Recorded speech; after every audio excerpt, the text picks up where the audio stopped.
Good morning दोस्तों, मैं L S क्षत्रिय आपके अपने चैनल एग्ज़ाम यात्रा विद टीम एल एस पर।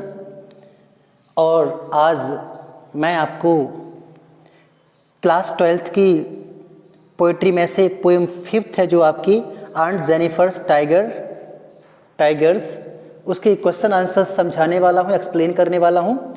और इससे इजी आंसर आपको शायद ही कहीं मिले। और सबसे अच्छी बात हमारे चैनल की ये है कि जो कुछ भी होता है सब कुछ एग्ज़ाम ओरिएंटेड होता है, तो आपके लिए बहुत स्पेशल लेक्चर होने वाला है। लेक्चर को स्किप मत कीजिएगा और पूरा लेक्चर ध्यान से सुनिएगा, आपके लिए बहुत हेल्पफुल होने वाला है। किसी भी बोर्ड से क्यों ना पढ़ते हो, मैंने सारे क्वेश्चंस को कवर करने की कोशिश की है जो इस पोएम में दिखाए गए हैं। और अगर आप इस पोएम को दोबारा समझना चाहते हैं, दोबारा पढ़ना चाहते हैं, तो जुड़े रहिएगा हमारे साथ और कमेंट बॉक्स में लिखिएगा कि आपको इसका फुल एक्सप्लेनेशन चाहिए है। मैं पूरा एक्सप्लेनेशन वर्ड टू वर्ड आपको भेज दूंगा। अगर आपको इसके बारे में शॉर्ट एक्सप्लेनेशन चाहिए है तो उसके बारे में बताइए।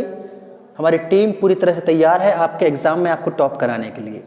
आप भी तैयार हो जाइए, करते हैं शुरू। एक्चुअल में इसमें कहानी क्या है शॉर्ट में देख लेते हैं।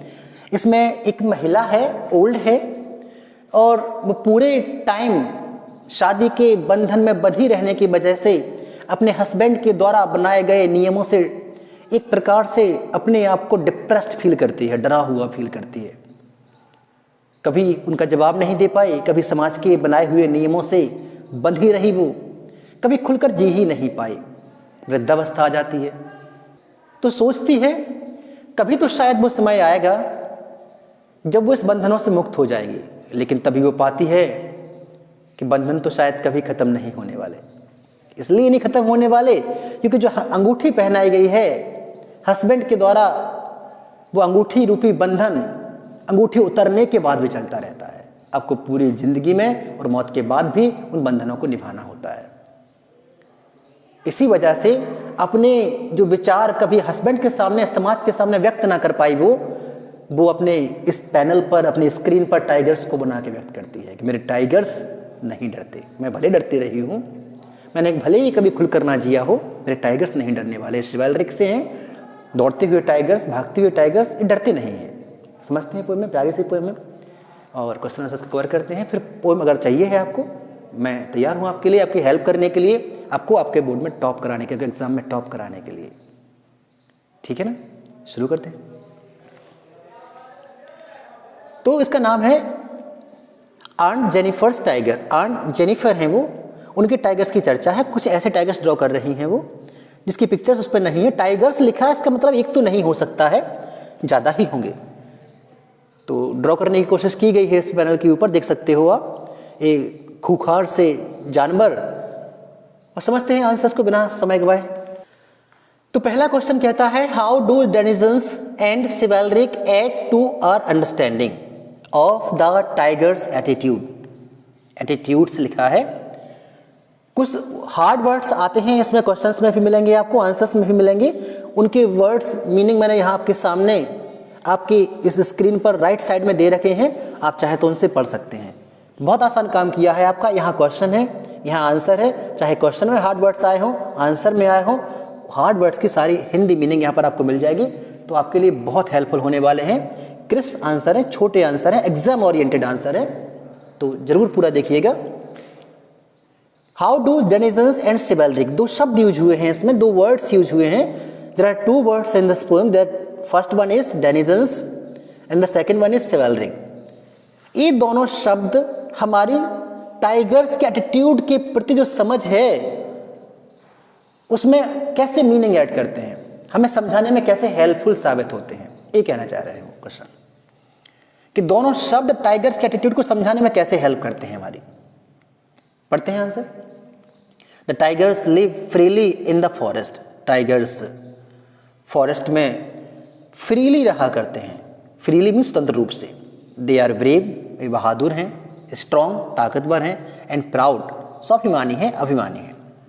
The word show that they are noble and fearless. इस शब्द डेनिजन में से निवासी होता है, शिवैलरिक मीन्स वीर होता है। ये दोनों शब्द बताते हैं कि वो श्रेष्ठ हैं, और फियरलेस मीन्स निडर हैं, किसी से डरते नहीं हैं। Unlike aunt Jennifer who is weak and afraid, aunt Jennifer से उलट है ये।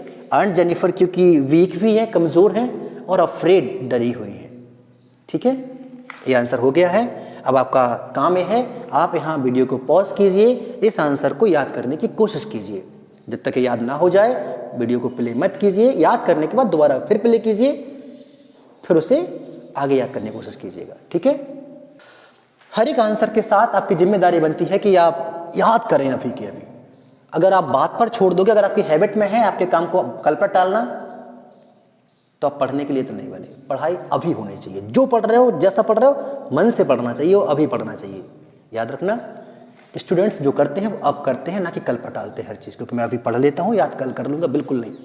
छोटे छोटे आंसर से 2 मिनट लगाओगे आप, याद हो जाएगा आपको। अभी थोड़े से आंसर से याद कर लोगे, याद करना मेरे साथ साथ। ठीक है, Why are Aunt Jennifer's hands fluttering through her wool? In the second stanza, why is she finding the needle so hard to pull? Why, क्यों है आंट जेनिफर के हाथ, फ्लटर मीन्स कप कपा रहे होते हैं, फड़क रहे होते हैं, या फिर कांपना होता है, इसका सेंस इस आंसर के हिसाब से कांप रहे होते हैं। थ्रू हर वूल, जब वो उस वूल को खींचने की कोशिश कर रही होती है, उस दौरान उनके हाथ क्यों कांप रहे होते हैं, जो कि सेकंड स्टेंजा में लिखा हुआ है ऐसा। Why is she finding the needle so hard to pull? साथ ही साथ में जिस नीडल को खींचने की कोशिश कर रही हैं, वो छोटी सी नीडल को खींच पाना भी मुश्किल क्यों लग रहा है उन्हें। पढ़ते हैं आंसर। फ्लटरिंग, कांपना, नर्वस, घबराई हुई, मैरिड लाइफ, वैवाहिक जीवन, डिफिकल्ट, कठिन, ये हार्ड वर्ड्स के मीनिंग लिखे हुए हैं। Her hands shake because she is old and nervous, उनके हाथ कांपते हैं क्योंकि वह हैं बूढ़ी और नर्वस मीन्स अभी देखा था आपने घबराई हुई, वो बूढ़ी और घबराई हुई है। शी इज अफ्रेड, वो डरी हुई हैं, due to her hard married life, क्यों डरी हुई है, क्योंकि उनका मैरिड जीवन काफ़ी मुश्किल से गुजरा है। The heavy work and fear make it difficult for her to pull the needle, जो हैवी वर्क उन्होंने किया है लाइफ टाइम में और जो डर के साथ वो जी हैं, इस वजह से इन सब ने मिलकर उनके लिए इस नीडल को खींच पाना भी मुश्किल कर दिया है। द हैवी वर्क, वो मुश्किल काम, और जो डर था इसने बना दिया है इनके लिए डिफ़िकल्ट, ये क्या डिफ़िकल्ट, कि वो नीडल को भी नहीं खींच पा रही हैं, उसको खींचना भी मुश्किल कर दिया है। Her hand shake because she is old and afraid, nervous, उनके हाथ कांप रहे हैं क्योंकि वो बूढ़ी हैं और नर्वस हैं। शी इज़ अफ्रेड, वो डरी हुई हैं, due to her hard married life, अपनी मुश्किल शादीशुदा जीवन की वजह से। And the heavy work and fear make it difficult for her to pull the needle, heavy work और डर उनके लिए एक नीडल को खींच पाना भी मुश्किल कर देता है। समझ में आ गया होगा आपकी, आप इसे रिवाइज करने की, याद करने की कोशिश कीजिए। आप पॉज करके याद कीजिएगा।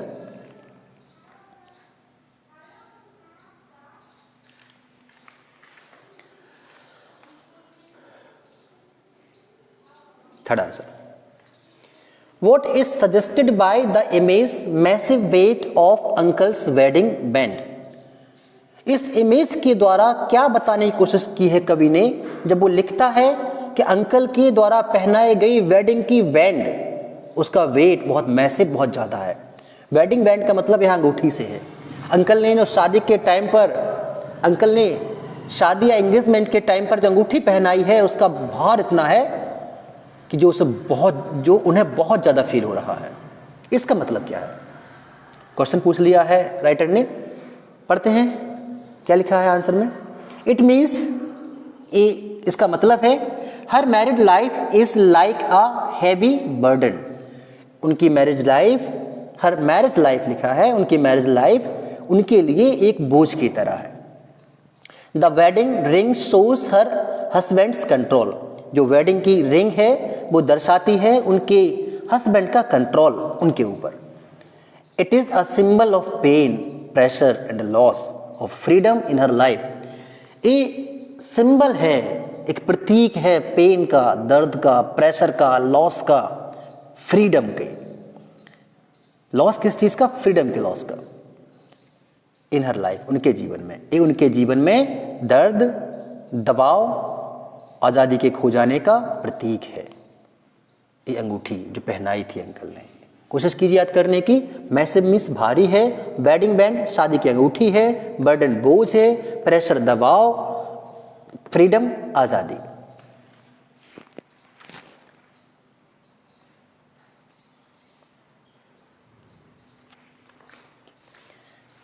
आप हर बार वीडियो को पॉज करेंगे, उसे याद करेंगे, फिर आगे बढ़ेंगे ताकि आपको सारे आंसर्स अभी याद हो जाएं। और मेरी क्लास के बच्चे जब यहाँ बैठते हैं तो मुश्किल से 1 मिनट के अंदर ही मेरे समझाने के बाद वो याद कर लेते हैं, बहुत जल्दी याद करते हैं, बहुत प्यारे बच्चे हैं।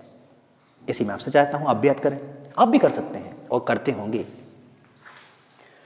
ऑफ वॉट और of whom is aunt Jennifer terrified in the third stanza? Of what किस वस्तु से, ऑफ whom किस व्यक्ति से, is aunt Jennifer terrified aunt Jennifer डरी हुई हैं इन द थर्ड स्टेंजा, तीसरे स्टेंजा में। टेरिफाइड डरी हुई, सोसाइटी समाज, रिमेन रहना, कंट्रोल्ड नियंत्रित, अनहैप्पी दुखी। ये वर्ड मीनिंग्स हैं। अगर आपको कोई मुश्किल लगती है कहीं पर, वैसे तो नहीं है, सारे वर्ड्स बड़े इजी हैं, अगर लगती है तो यहाँ से पढ़ सकते हैं आप।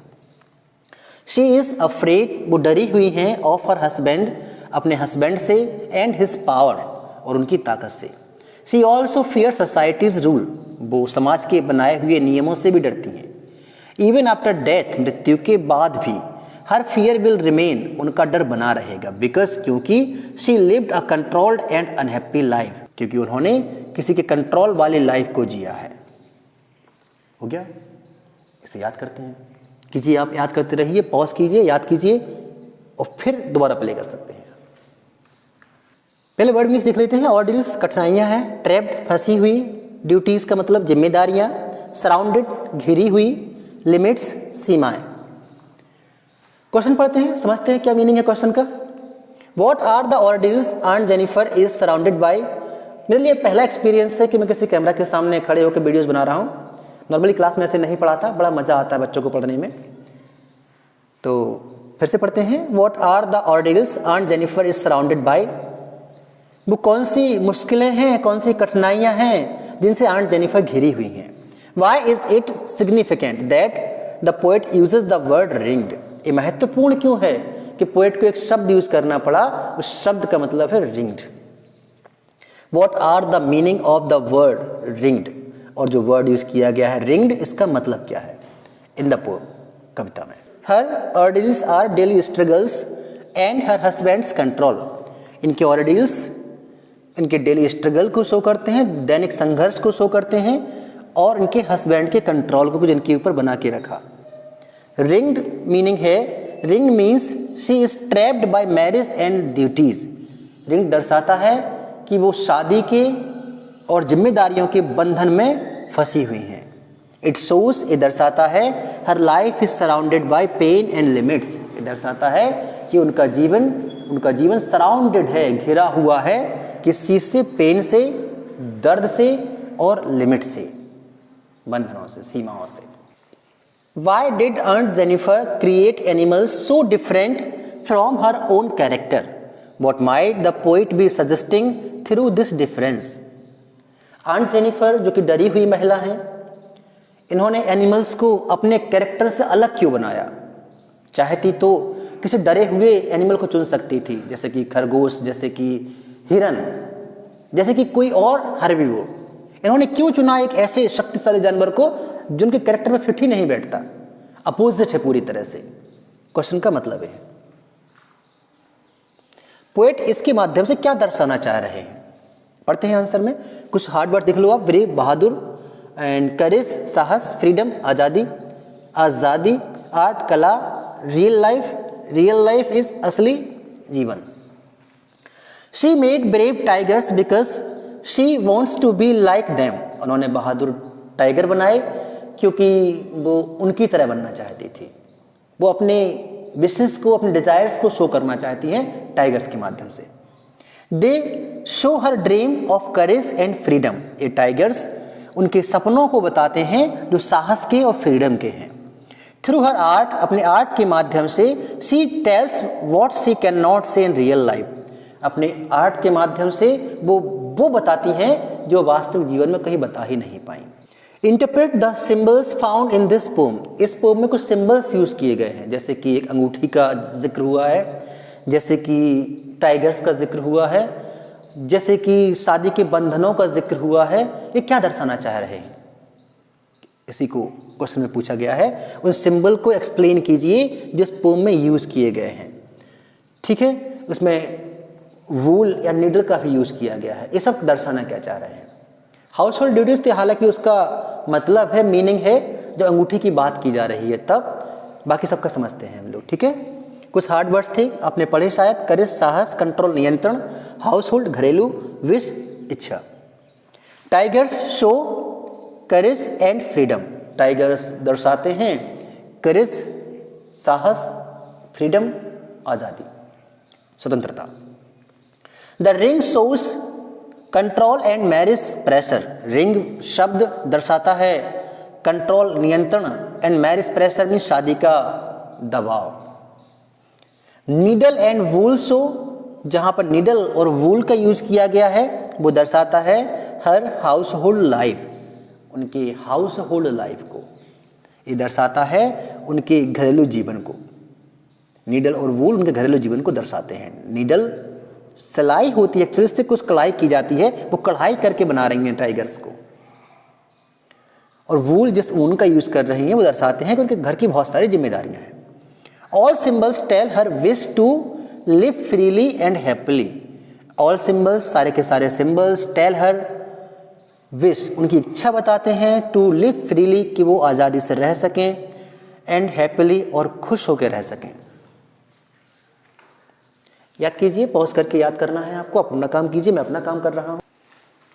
बस यही अंतर है, यही रीज़न है कि यहाँ के बच्चे टॉप कर जाते हैं। रीज़न क्यों ऐसा है, जितने टाइम में बच्चे कोचिंग सेंटर्स में बैठ के लिखा करते हैं, उतने टाइम में मैं उन्हें यहाँ याद करवा देता हूँ। मेरे बच्चे यहीं से याद करके जाते हैं सारे आंसर्स, क्योंकि याद शायद आप भी नहीं करते होंगे रेगुलरली। शायद ही 100 में से 10 बच्चे ऐसे होते होंगे जो नियमित याद करने का काम करते होंगे, लेकिन जब यहाँ बैठ के याद करते हैं तो 100% बच्चे याद कर रहे होते हैं। वो अलग बात है कि किसी को 100% याद हो चुका होता है, कोई 70 या 80% यहाँ याद कर लेता है, बाकी रिवाइज करने का टाइम बचता है जो वो घर पे लगा लेता है और अच्छा करके आता है एग्जाम में। फिर कोई तो बच्चा फेल आज तक नहीं हुआ, कभी हुआ ही नहीं हमारे इंस्टीट्यूट पर। आइए यहाँ पर देखिए, बड़ा अच्छा माहौल रहता है याद करने का। स्वागत है आपका। Do you sympathize with aunt Jennifer? What is the attitude of the speaker towards Aunt Jennifer? क्या आप सहानुभूति रखते हैं आंट जेनिफर के साथ में? क्या आपको लगता है कि इस महिला के साथ जो हुआ वो गलत हुआ, या आप इसके अपोजिट सोचते हो? What is the attitude of the speaker? Speaker हैं जो इसकी एक महिला पोएट हैं, एल्ड्रिन रिच उनका नाम है। वो क्या सोचती हैं आंट जेनिफर को लेकर? उनका एटीट्यूड क्या है, वो उनका नज़रिया क्या, पॉइंट ऑफ व्यू क्या है, क्या मानती हैं वो इस चीज़ को, बताना है। सच बताऊं तो लाइफ चलती ही ऐसे है, ये लाइफ का हिस्सा है। उन्हें फील भले ही होता हो कि उनके साथ गलत हुआ है, सबको फील होता है कि मेरी आज़ादी छिन गई। उस व्यक्ति का क्या जो पूरे 8, 10, 12, 14, 15 घंटे काम करके आता है, घर पहुंचता है, खाना खाता है, सुबह का फिर टेंशन शुरू हो जाता है उसका, सुबह का काम करना होता है। अगर हम बात करें उन पुरुषों की तो बेचारे टिफिन में ठंडा खाना खा रहे होते हैं पूरे जीवन, गर्म खाने का मौका ही नहीं मिलता। लंच शब्द सुना ही नहीं कभी गर्म खाना मिल रहा है। और भी बहुत सारी चीज़ें होती हैं। छुट्टियां हैं तो दूसरों के हिसाब से होंगी, सोना है, आराम करना है तो दूसरे तय करते हैं। अगर गलती से कभी सो भी जाएं वो तो हज़ारों को जवाब देना पड़ जाता है कि सॉरी इस वजह से सो गया। आप फिर भी फ्री है इस काम के लिए। अगर आपको ये लगता है कि किसी पुरुष ने शादी करके आपसे आपकी आज़ादी छीन ली है तो उस पुरुष से उसका आराम छीना गया है। हम दोनों एक गाड़ी के पहिए जैसे होते हैं। हम दोनों, गाड़ी चलेगी ही तब जब हम दोनों तैयार होंगे। अगर आपको लगता है आपके साथ गलत हुआ है तो किसी दूसरे के साथ अच्छा भी नहीं हुआ है। दोनों के साथ अच्छा और दोनों के साथ गलत हुआ है बराबर। दोनों सही हैं अपनी अपनी जगह पर, लेकिन जिम्मेदारियां चलती ही ऐसे हैं। हम सपने बड़े देखते हैं, लाइफ कड़वी होती है। तो लाइफ में रहना सीखो, यही जरूरी है। चूँकि लिखा हालांकि वही है, yes we feel pity for her, हम उसके लिए पिटी फील करते हैं। अगर किसी के साथ अत्याचार हो रहा है, चाहे कोई भी क्यों ना हो, तो सहानुभूति है पूरी उनके साथ में। She is kind, pity means दया होता है वैसे। She is kind but helpless, वो काइंड हैं, दयालु हैं, बट हेल्पलेस, लेकिन असहाय हैं। असहाय क्या होता है? मजबूर है। ये वर्ड मीनिंग से सिंपैथी, सहानुभूति, पिटी, दया, हेल्पलेस, असहाय, कंडीशन, स्थिति, सफरिंग, पीड़ित। The poet feels sad for her condition. Poet Aldrin rich इनके लिए सैड फील करती हैं। And what is here? Sad for her condition, इनकी अवस्था के लिए। The speaker respects her courage and shows care for all suffering women. Speaker इनके साहस का सम्मान करती हैं और दर्शाती हैं केयर सभी उन महिलाओं के लिए जो सफ़र कर रहे हैं, किसी न किसी मुश्किल का सामना कर रही हैं, कष्ट सह रही हैं, उन सब के प्रति इनकी सहानुभूति है। ठीक है।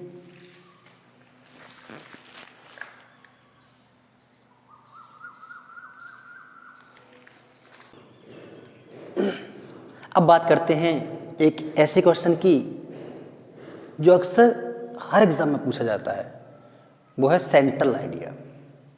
सेंट्रल आइडिया लिखवाता है, कोई थीम बोलता है, थीम में सेंट्रल आइडिया में डिफरेंस होता है, लेकिन अगर आपको कुछ नहीं आता उससे अच्छा आप कुछ लिख कर आओगे। और सबसे अच्छी बात यह है सेंट्रल आइडिया की कि अगर कोई भी क्वेश्चन लॉन्ग करके पूछता है आपसे इनमें से कोई सा भी एग्जाम, तो आप एक काम करो, जो आंसर आपने शॉर्ट में याद किया है उसे लिख आओ। उसके बाद में आप क्या करो, जो सेंट्रल आइडिया आपने याद किया है उसके जस्ट नीचे सेंट्रल आइडिया लिख दो।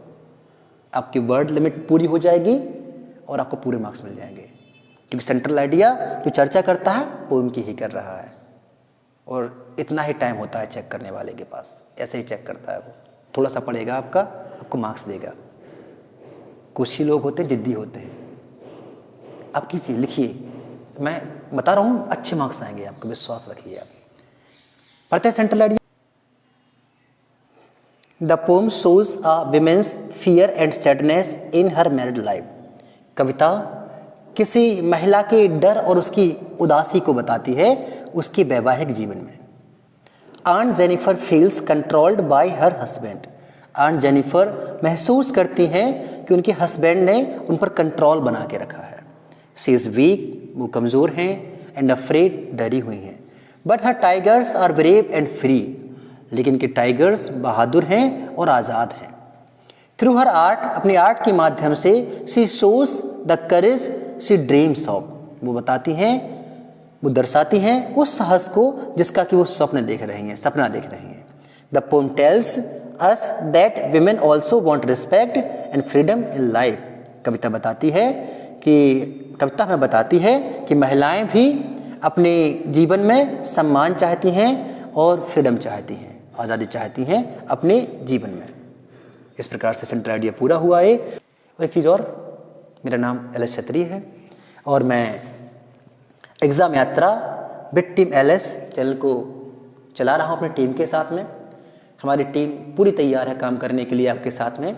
आपको किसी भी विषय पर, कोई भी सब्जेक्ट हो वो, चाहे फिजिक्स, केमिस्ट्री, बायोलॉजी, मैथमेटिक्स या किसी और सब्जेक्ट पर, आर्ट्स के, कॉमर्स के, आप बताइए किस पर नोट्स चाहिए हैं। हम पूरा स्टडी मटेरियल फ्री प्रोवाइड करा सकते हैं। आप बताइए आपको 9th to 12th तक इंग्लिश में क्या चाहिए है, साइंस में क्या चाहिए, मैथ में क्या चाहिए, इंग्लिश में reading portion, writing portion, grammar section, text book, जो भी आपको चाहिए है कमेंट सेक्शन में बताइए। मैं उस पर वीडियो बनाऊंगा, आपको देने की कोशिश करूंगा। बस आप पढ़िए, अच्छा कीजिए। आप, हमारी पूरी टीम फ्री ऑफ कोर्स पूरा कोर्स प्रोवाइड कराएगी आपको क्रम से। आपको बताना पड़ेगा लेकिन उसके लिए, लेकिन आपके पास वीडियो तब पहुंचेगा, नोटिफिकेशन तब आएगी जब आप चैनल को सब्सक्राइब करेंगे। सब्सक्राइब द चैनल प्लीज़, इससे हमें मोटिवेशन मिलता है आगे काम करने के लिए। कमेंट कीजिए और वीडियो अच्छा लगा हो तो लाइक कीजिए। Thank you very much, thanks a lot.